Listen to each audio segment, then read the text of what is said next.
Pardon the interruption, but I'm Jason Whitlock. Tony, today is National Compliment Day. Pay me a compliment. I'm Tony Kornheiser. That outfit isn't nearly as bad as yesterday. That looks sweet. Where'd you get that? Thank you. I had this personally made. Did you get your clothes custom? Troy McSwain out of Beverly Hills. That Troy McSwain? Troy McSwain. Wow. Could you give me a number later? I can do that. I'd like to give him a call. Much better looking than Wilbon stuff. Welcome to PTI, boys and girls. Wilbon is stuck on a ship of rabid, cannibalistic rats about to crash into the UK, and so I am joined by our landlocked friend from ESPN.com, Jason Whitlock. Landlocked or ham-hocked? I said landlocked, actually. And we begin today with everybody's underpants in a bundle because of the possibility that it might be cold at an outside Super Bowl in New York City in February.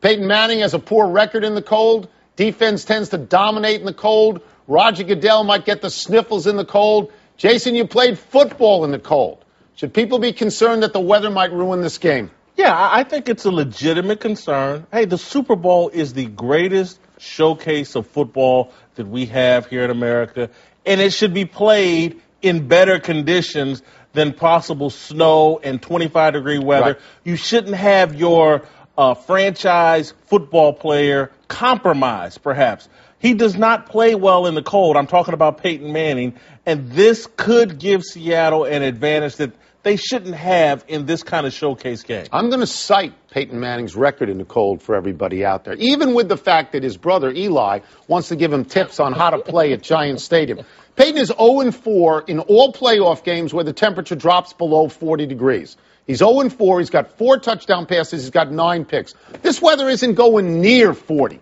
It's going to be in the 20s during the game. The Peyton Manning that we saw, who began the season so brilliantly, you know, on that stage alone on a Thursday night with 7 touchdown passes, you're not going to see that guy in these conditions. And the prices that people are paying to go to this game, they should see the best and the brightest in the NFL under ideal circumstances. You want to see Peyton Manning at his best against one of the best defenses I think we've seen. Number one defense in the league. In a long time. Yeah. This is a historic defense, in my opinion. And you want to see that clash in 50-degree weather, no wind, no snow. You want to see, let them decide, let the players decide who's the best, not the weather. So if Eli is going to give tips to Peyton, if Geno Smith calls Russell Wilson, should he take that call? He should not take that call. And what's Eli going to tell Peyton? I don't know. Wear underoos, wear extra layer of You know what clothes? I want to see?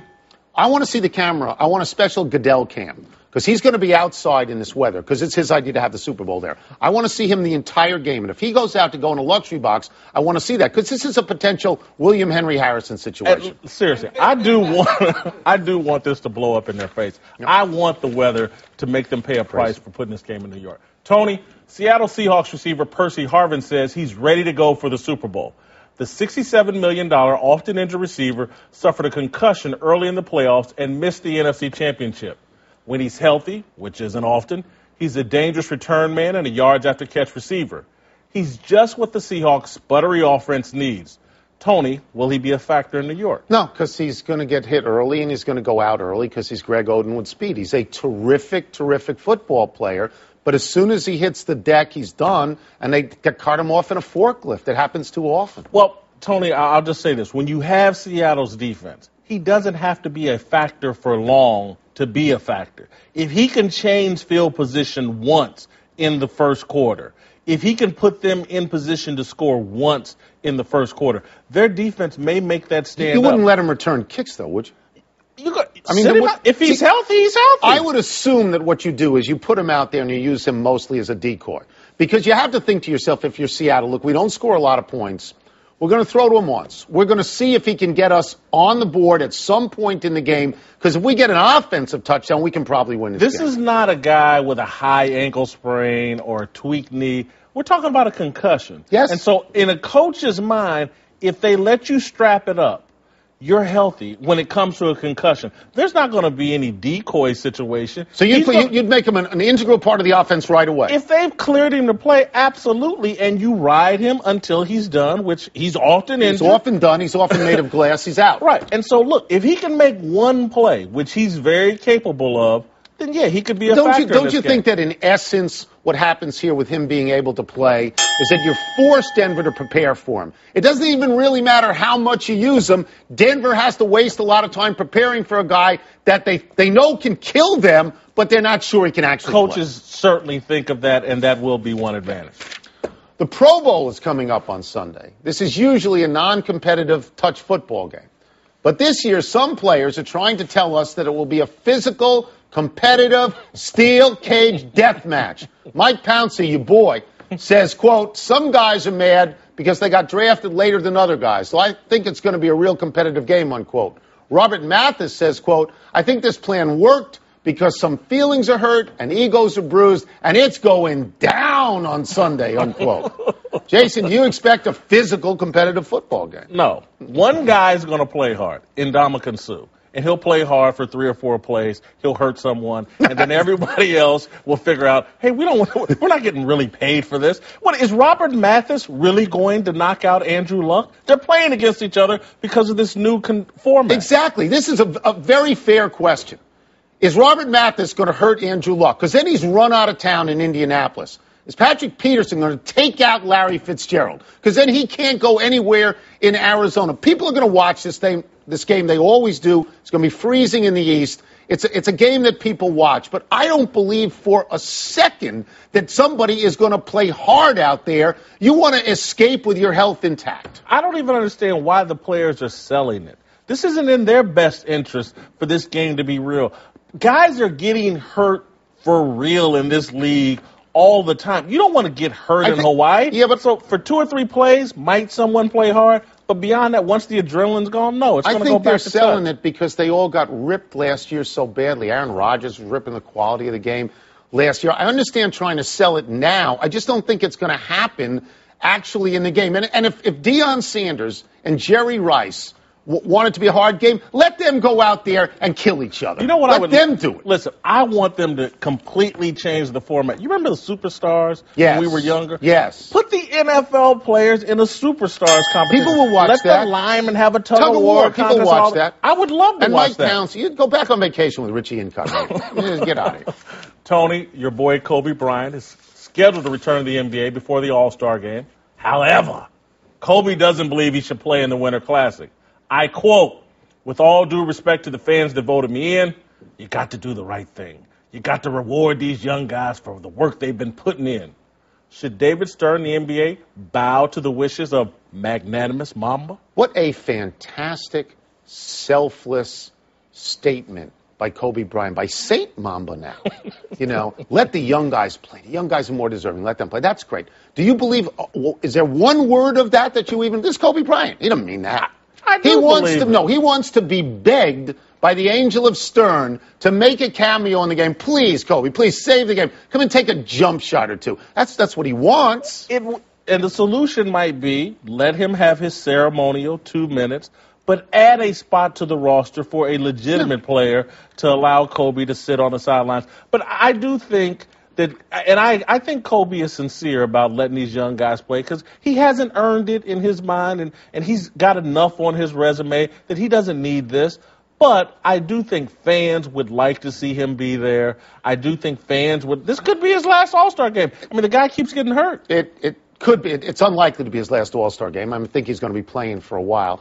I think he's one of the people that people really do want to see, though. He should never have been voted in. He played in about 10 games. But he was voted in because everybody loves to watch Kobe Bryant. And Kobe Bryant, unlike a lot of guys, understands the notion of entertainment and putting on a show.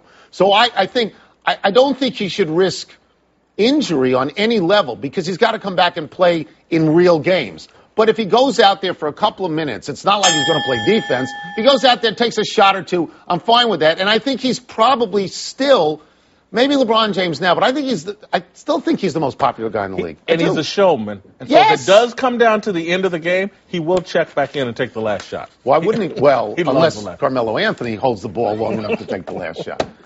Tiger Woods isn't exactly tearing up Torrey Pines so far, considering he's won 8 tournaments at Torrey Pines, as many as at any other golf course. His first 2 rounds, they're sort of meh. On his first 7 shots at the par 5s, Tiger had all pars. Jason, Tiger said he's geeked up for this year. Does this start give you pause? Yes, it gives me a lot of pause because I live and die with Tiger You Woods love Tiger. as it comes to golf. Yes, I'm starting to be concerned that he's turned into my Mike Tyson. And when Mike Tyson got beat by Buster Douglas and then he went to jail, I used to watch all those post-jail Tyson fights. So is this going to be the night that we see the old Tyson? I'm getting there now with Tiger, where I'm starting to, he may never be anything like what he used to be, and that hurts me deeply. I don't think you can judge anything based on this tournament. I think you have to take Tiger at his word, as we always do, that he cares about majors. He doesn't care about the Farmers Open. He doesn't care about the Farmers Almanac. He doesn't care about this thing, even if it's Torrey Pines. But I think it's worth saying, and we say it a lot, he has not won a major since 2008. It's 2014. In that period of time, he's the best player in the world, and everybody says that. And he hasn't won a major, the tournament he wants to win, since 2008. And in that period of time, 19 different people have won majors, including Lucas Glover and Darren Clark, the last tournament he probably ever played, in Y.E. Yang. And you have to ask about Tiger Woods. It doesn't matter what you say, that you're ready and you want it. I mean, you may not be that player anymore. He's trying to talk himself into this because he's probably like me. He wants it so bad, and he's starting to question himself. Golf, perhaps more than any other sport, is played between the ears. Yeah. And I think Tiger, for someone that's been dealing with fame for as long as he has, and then got embarrassed by fame the way that he has, he may never mentally recover, and I think he's starting to question himself. And so while you and I may watch this at Torrey Pines and think, this doesn't mean anything, Tiger might be thinking something else. But I think what's going to be meaningful when you look at his recent majors in the last few years, when he goes backwards on the weekend, is the first Saturday of a major. Does he get better in the first Saturday? And that's going to be the key to whether or not he can win majors. Let us take a break. But coming up, what are the chances that #1 Arizona enters the big tournament undefeated? And will Kevin Garnett and Paul Pierce cry in a return to Boston? Oddsmakers is next. Seriously, give me the name of that tailor. Troy McSwain. Troy McSwain. Loving this publicity. Troy McSwain. I can get you his number. Time for the game that's way more popular than Jason's outfit yesterday. Oddsmakers. Here's our host, Anthony Joseph. Stay off Twitter, reality. They've been #1 for a month and a half. Chances Arizona goes into the tournament undefeated. You know, I thought the Pac-12 was a pretty good conference. I know that at one time UCLA was ranked, Oregon was ranked, Colorado was ranked. Arizona's 2-0 against that group. They probably could go through undefeated in league, and they probably could win their tournament. But they've got 12 games left to go, and I don't really think that a BCS conference, I don't think people go through undefeated. I think that the competitive balance in those big conferences is pretty good. So I cannot see going higher than 40%. 40%, that's a little high. That's a little higher than I thought, because I thought I was going to be high, saying about 45%. But I think it's somewhat meaningless. College basketball has been so diminished of great teams and of true competitive balance, I think, that I think it's a lot easier for Arizona. This is a good Arizona team with some young stars. Good I think team. It's easier 19-0 for them to go undefeated. So what are you going? Where are you going? I'm saying 45% chance. So that's higher than mine. Yes, it is. Just slightly, though. Next! I'm glad you both agree that a #1 team in the country that's 19-0. Good team. Good team. Next, NBA. Chances Garnett and Pierce cry. They return to Boston this weekend. Kendrick Perkins, who played on the Celtics with Garnett and Pierce, he has said that he expects both of them to cry. Though Kendrick Perkins did not cry on his first return to the Celtics. Only Celtics fans who wondered why he hadn't been traded long before that started to cry. Look, they're going to get emotional.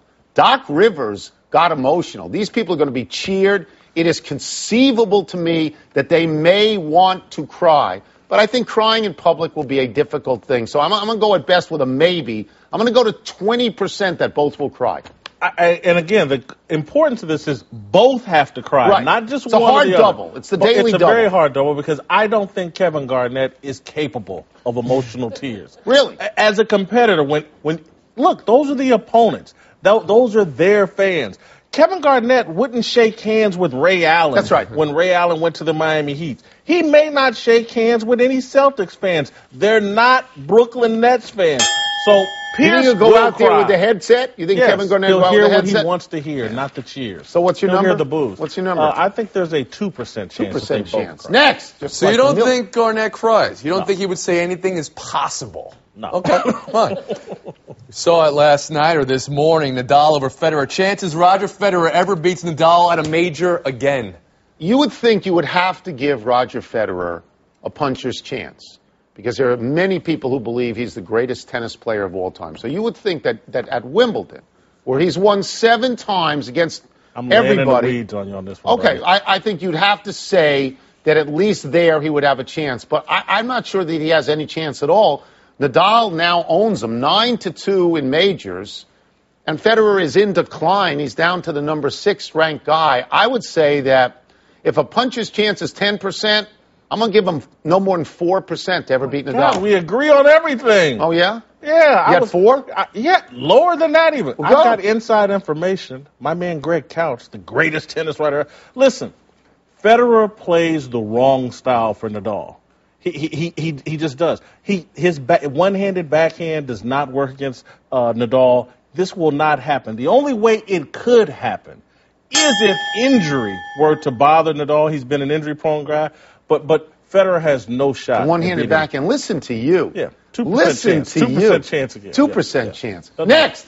All right, Tone, this is your dream show. We started with weather. We end Oddsmakers with weather. Chances, weather, runes, Ducks, Kings tomorrow at Dodger Stadium. Game is being played in Los Angeles. Los Angeles in Southern California. The forecast during the day is to be 80 degrees, all right? Now, with refrigeration, it seems possible to me that you could keep the ice relatively cold. You could do that. The players are going to hate it because the players hated the snow at the game in the Big House. So the players are going to hate it. Players don't matter in this case. People are going to go to this game. They're going to watch an outdoor hockey game in shirt sleeves. It's going to be a fantastic experience in terms of entertainment, and the hockey players don't count. So the odds of this being ruined, 2%. Listen, I'm starting to think you guys think I'm like Al Roker before gastric bypass, and that's why we're talking so much weather on this show. Why are we talking? Listen, I'm from L.A. I had to come here to even find out they were having an outdoor hockey game in Los Angeles. This makes no sense to me. How do you schedule an outdoor hockey game in the land of 70 and 75-degree weather? Money. That's what you do. What are your odds? The weather will have a huge impact. 80%. 80%. Yes. Al Roker before the gastric bypass. Don't tell us that White House story. That's it. Oddsmakers 100% over. Time for a break, but on the way, the Pelicans are ditching their terrifying mascot. And Kevin Durant reveals who he considers the greatest shooter ever. I love Al Roker. So do I. I love Al Roker. He's a role model. He is a product of the State University of New York system, as am I. He went to Oswego State and I went to Binghamton. Now, Oswego State is a cow school compared to us. Happy time, people. Happy 73rd birthday, Neil Diamond. Somehow a kid from Brooklyn, New York, who was a Dodger fan, became the good luck charm for the Boston Red Sox. The Sox played Diamond's Sweet Caroline as their de facto theme song. Other sports connection for Diamond, he was a scholarship fencer at New York University. What is fencing's connection to sports? Fencing is an Olympic sport, and NYU and Columbia always had very good connection again. They're sports, Olympic sports. Happy anniversary, New Orleans Pelicans. On this day last year, owner Tom Benson announced that the Hornets would become the Pelicans. They then introduced this horrifying mascot, who appeared to be on crystal meth. Now, bowing to public terror, they will replace the head of Pierre the Pelican, and New Orleans children will finally be able to sleep at night. Looks like a Donde in the French Quarter. Whoa. After Chris Webber called a timeout. Whoa, that's rare night for a Donde. That is funny. Shout out for a Donde. Happy trails to the logo on Greg Maddox's Hall of Fame plaque. Although most of us associate the greatness of Maddox with the Atlanta Braves, Maddox says he could not decide between the Cubs, where he started, and the Braves. So he will go into the Hall of Fame with no logo. This is like Montana going in because he played 2 years with the Kansas City Chiefs with no logo. I don't get this. Well, Maddox had won his first Cy Young was with the Cubs, and he went back later in his career. But I think most people look at him on the Braves with Glavine and Smoltz, and they say, these guys are the Braves. I would think so. Time to find out we messed up, reality. You'll be surprised, though, Jason. The split a lot closer between the Cubs and the Braves for Maddox. La Russa also, no cap for him on his bus. Tony, well, he took a lot of different teams to the World of course. Series. I mean, the A's and the Cardinals most famously, but he won't be wearing a cap. Tony, you mentioned par for Tiger in the first 7 par 5s, his 8th par 5, 3-jack bogey, middle of the pack for the afternoon. And I'm going to say this, Tone, okay? Maybe it's when the light catches you in a certain angle, but it looks like you got a Fu Manchu today with the mustache. The side bottoms of the mustache. No. The beard is still there. Once you see it, you can't unsee it. It looks strong. Strong. This is the only part that grows not gray. The stuff on the mustache. We're running out of show and we go to the big finish. Kevin Durant called Steph Curry the greatest shooter ever. You with him on that? No, I'm not with him on that. That's crazy. Larry Bird, Reggie Miller, Ray Allen, heck, Roger Brown from the ABA. He needs to do a little more thinking on this. Royce White said he is never speaking to the media again. Your thought? He was a guest on PTI. Why was he not speaking to us? I'm afraid of planes, too. Come on. The Nets will wear Brooklyn Dodger-themed jerseys later this season. You a fan of those? Not really. I don't baseball, basketball. I like them honoring Brooklyn, but not really. Steve Nash may return to the Lakers on Tuesday. Big deal? Love Steve Nash. Love him. I think it's close to over for Steve Nash at this point, really. Last one, Spurs at Heat on Sunday. Who you got in that game? I got the Heat. If Dwayne Wade plays, I got the Heat. Yeah, he doesn't play lately, does he? We're out of time. We'll try and do better the next time. And I'm Tony Kornheiser. And I'm Jason Whitlock. Wilbon is back on Monday. Have a great weekend. Let's go back to headquarters. Rat-infested ghost ship. Shout out. England, look out. PTI.